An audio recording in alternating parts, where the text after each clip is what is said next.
வணக்கம். இன்னைக்கு நாம DeFi பத்தி கொஞ்சம் ஆழமா பார்க்கலாம். ஒரு சிம்பிளான ஐடியாவா ஆரம்பிச்சது, ஆனா இப்போ அது 1.0, 2.0, 3.0ன்னு பல கட்டங்களை தாண்டி வளர்ந்திருக்கு. ஆமா.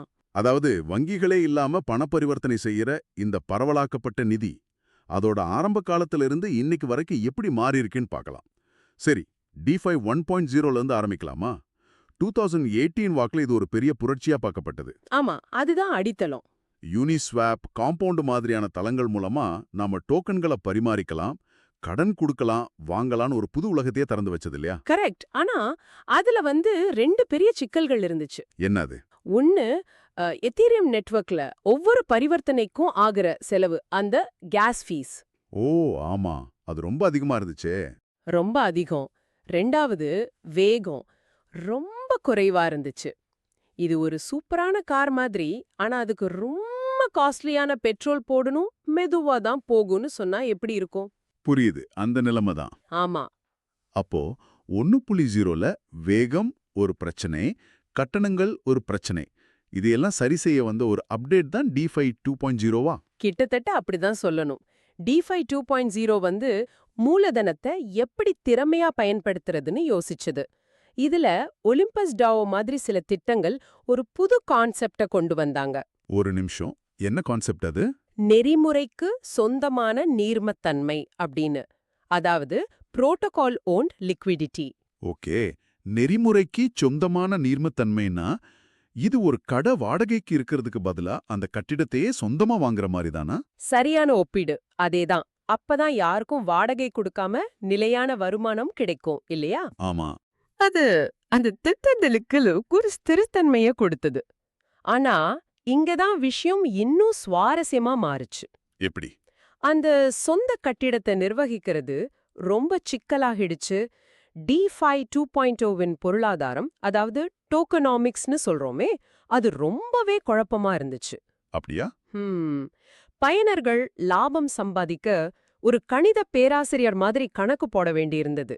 இதுவே அதோட வளர்ச்சிக்கு ஒரு தடையா அமைஞ்சது. அப்போ 2.0 ரொம்ப சக்தி வாய்ந்ததா இருந்தாலும் சாதாரண மக்களுக்கு புரியாத அளவுக்கு சிக்கலாயிடுச்சா? மிக சரியா சொன்னீங்க. இதுதான் DeFi 3.0க்கு வழிவகுத்ததா?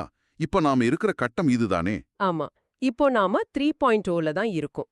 இதோட முக்கிய நோக்கமே எளிமைதான். எளிமையா? எப்படி? பயனர்களுக்கு சுலபமான அனுபவம், ஒரு பிளாக் செயின்லேருந்து இன்னொரு பிளாக் செயினுக்கு சுலபமா சொத்துக்களை மாத்துறது, அப்புறம் மிக முக்கியமா நம்ம நிஜ உலக சொத்துக்களை இதுக்குள்ள கொண்டு வரது. ஒரு நிமிஷம், நிஜ உலக சொத்துக்களை இணைக்கிறதுன்னு சொல்றீங்க, அது எப்படி சாத்தியம்? என் வீட்டு பத்திரத்தை நான் எப்படி ஒரு டிஜிட்டல் டோக்கனா மாத்துறது? இதுதான் இப்போ எல்லாரும் கேக்குற $1 பில்லியன் கேள்வி. உங்க ஆதாரங்கள்ல இருக்கிற ஒரிஜின் திட்டம் தன்னை ஒரு DeFi 3.0 நெறிமுறைன்னு சொல்லிக்கிறாங்க. ஓ, ஒரிஜினா? ஆமா, அவங்களுடைய நோக்கம் ஒரு தனிப்பட்ட மற்றும் அனாமதேய கட்டண முறையை உருவாக்குவது. இது DeFi 3.0ஓட பரந்த நோக்கத்தோட பொருந்தி போகுது. ஓ, அப்போ வெறும் டெக்னாலஜியை உருவாக்குறதோட நிறுத்தாம அதை எப்படி மக்கள்கிட்ட கொண்டு சேர்ப்பது, எப்படி ஒரு சமூகத்தை உருவாக்குவதுன்னு ஒரு முழுமையான திட்டம் வச்சிருக்காங்க. கரெக்ட். இது DeFi 2.0ல இல்லாத ஒரு விஷயம். அவங்க திட்டம் பத்தி சொல்லுங்களேன். அவங்க 3 கட்ட திட்டம் வச்சிருக்காங்க. முதல் கட்டம் ஒரிஜின். இதோட வேலை முடிஞ்ச வரைக்கும் புது பயனர்களை உள்ளே கொண்டு வரது, ஒரு நுழைவாயில் மாதிரி. சரி. இரண்டாவது கட்டம் அவேக். இதுல பயனர்களோட சேர்ந்து ஒரு சுற்றுச்சூழல் அமைப்பை உருவாக்குறாங்க.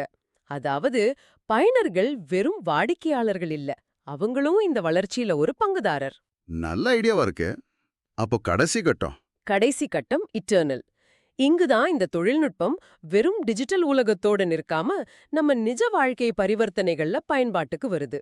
அப்போ DeFiவோட பயணத்தை சுருக்கமா சொன்னா அது ஒரு எளிமையான ஆனா சில குறைபாடுகள் இருந்த அமைப்பா, அதாவது 1.0வா? அப்புறம் ரொம்ப சக்தி வாய்ந்த ஆனா சிக்கலான அமைப்பா, அதாவது 2.0வா மாறி இப்போ எளிமையான, பயனுள்ள, நம்ம நிஜ உலகத்தோட இணைஞ்ச ஒரு அமைப்பா, அதாவது 3.0வா உருவாகிட்டு இருக்கு. நீங்க அதை அழகா தொகுத்துட்டீங்க.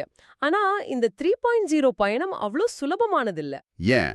நிஜ உலக சட்டங்களையும் கட்டுப்பாடுகளையும் இந்த டிஜிட்டல் உலகத்திற்குள் கொண்டு வருவதுதான் இப்போதைய மிகப்பெரிய சவால். ஆமா, அது பெரிய சவால் தான். இது வெறும் தொழில்நுட்ப வளர்ச்சி மட்டுமல்ல, நிதிச் சேவைகளின் எதிர்காலத்தையே மாற்றி எழுதும் ஒரு முயற்சி. உங்களுக்காக ஒரு சிந்தனை. சொல்லுங்க. இந்த DeFi 3.0 ரியல் எஸ்டேட் மற்றும் பங்குகள் போன்ற நிஜ உலக சொத்துக்களை டிஜிட்டல் டோக்கன்களாக மாற்றும்போது உங்க டிஜிட்டல் வாலெட்டுக்கும் உங்க நிஜ சொத்துக்கும் இடையிலான கோடு அது முற்றிலும் மங்கிவிட்டால் என்ன நடக்கும்?